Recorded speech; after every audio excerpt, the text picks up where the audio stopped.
វីដេអូចុះទ្រីបទី1នេះដាំឆ្នាំ2025មានអារម្មណ៍ថានឹកទ្រីបដល់ហើយហើយក៏នឹកវីដេអូប្លុកខ្លួនឯងដែរខាន់ជាងយូរមាននឹកខ្ញុំអស់អ្នកទាំងគ្នាហើយបាននិយាយពីបរិយាកាសសមុទ្រនេះពេលល្ងាចវិញពិតជាស្រស់ស្រាយមែនតើហើយពេលព្រឹករបៀបថាយើងញ៉ាំមីកំប៉ុងផឹកកាហ្វេអីចឹងណា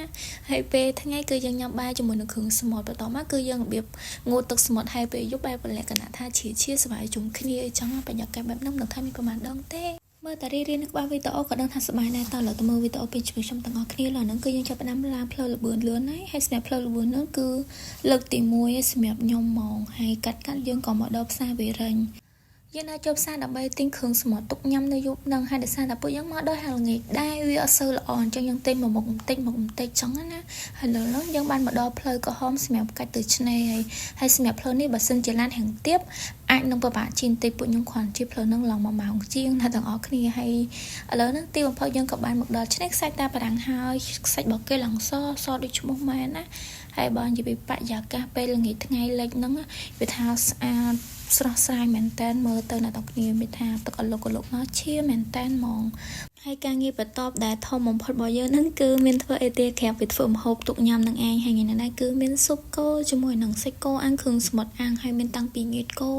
ផ្លាក់តាំងពីពេញយកទៅទៀតដល់អ្នកគ្នានិយាយថាដើរលេងជាមួយពួកខ្ញុំគឺមិនបាច់ភ័យរឿងរបស់ញ៉ាំទេគឺហូរហៀមែនតើហ្មងហើយដើរលេងជុំគ្នាអញ្ចឹងតើតែជួយគ្នាម្នាក់ម្នាក់មិនចឹងអ្នកអាំងសាច់អ្នកធ្វើម្ហូបធ្វើស៊ុបអីចឹងណាហើយកាមេរ៉ាមែនជួយថតអីចឹងទៅហើយមើលតែរបស់ញ៉ាំទៅវាថាហូរហៀគោទឹកគោដីហ្មងហើយគ្នាទៅ12នាក់ណាតើគ្នាហើយឡើងច្រើនយ៉ាងហ្នឹងនេះគិតទៅថាញ៉ាំអត់ហើយនេះគឺជាបរិយាកាសពេលយប់បញ្ជាថា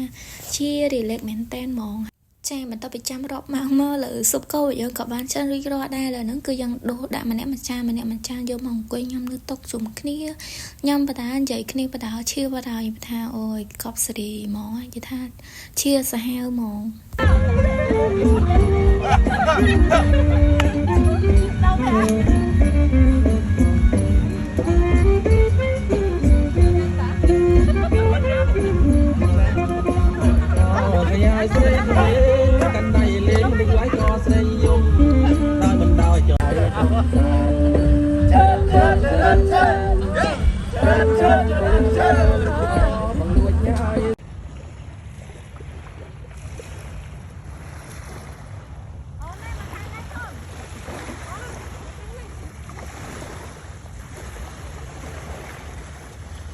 ហើយចំពោះហាប់ពេលប្រាប់របស់យើងគឺមីកំប៉ុងយើងញ៉ាំមីកំប៉ុងម្នាក់មួយកំប៉ុងទៅដាក់កាហ្វេម្នាក់មួយកែវទៅគឺដឹងតែនឹងដល់ថ្ងៃត្រង់ហើយប៉ុណ្ណឹងបន្ទាប់ពីពួកយើងញ៉ាំហើយដើរថតរូបតាមមាត់ឆ្នេរកាច់រើអញ្ចឹងណាដល់គ្នា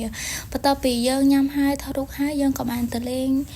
ឆ្នេរអូឈើទាប៉ុន្តែមុននឹងទៅដល់ឆ្នេរអូឈើទាយើងក៏បានចូលលេងកំពង់ផែស្វាយគ្រប់ព្រះសីហនុប៉ុន្តែកន្លែងហ្នឹងមិនចេះទៅចូលណាដល់គ្នាតើមានអ្នកស្គាល់កន្លែងហ្នឹងបើយើងអាចចូលបានសម្រាប់ខ្ញុំលើកទី1ដែលបានឃើញកប៉ាល់ធំចឹងហើយកងតណរាប់រយកងតណមកពិតជាលយមែនតែនហ្មងបន្ទាប់ពីពួកយើងចេញពីផែហើយលើយើងបានមកដល់ឆ្នេរអូឈើទាហើយញ៉ាំបាយថ្ងៃត្រង់ចំពោះបាយថ្ងៃត្រង់ហ្នឹងដែរគឺម៉ោង1ម៉ោង2វាថាម្នាក់គឺហៅគ្រប់គ្នាហើយម្ហូបគឺយើងទិញពីផ្សារលើខ្លះយើងជៀនសាច់ខ្លះម្ហូបដែលយើងមានដែរចឹងណាហើយយើងញ៉ាំបដាគួយកូនទឹកសមុទ្របដាបរិយាកាសបែបហ្នឹងពិតជាអែមមែនតើហើយសម្រាប់ខ្ញុំដោយសារតែប៉ែកខាងកំពង់សាមលើកទី1ដែលខ្ញុំបានទៅហើយបើកលេងមកមើលខាងនេះវិញកម៉ារីហ្នឹងគឺអាយុមិនខំ20ឆ្នាំទេមកអង្គុយលេងខ្សាច់ដូចកូនក្មេងចឹងហើយក៏មើលកៅអៅវិញគឺសុទ្ធតែអីណាដៃវិញចឹងវិញមានមុខផងមានអីផងដោយសារតែយើងងូតនៅម៉ោង2ថ្ងៃត្រង់ក្តៅហើយកៅអៅដែលដាក់ទៅហ្នឹងសុទ្ធតែជើងខ្លីដៃខ្លីពេលចឹងអត់ការទេខ្លាចខ្មៅហើយលេងផងងូតទឹកសមុទ្រផងពិតជាសប្បាយមែនតើហើយវីដេអូរបស់ខ្ញុំក៏មានតែប៉ុណ្្នឹងដែរអរគុណអ្នកទាំងអស់គ្នាជួយ follow like និង share នៅផងក៏ណាបាទ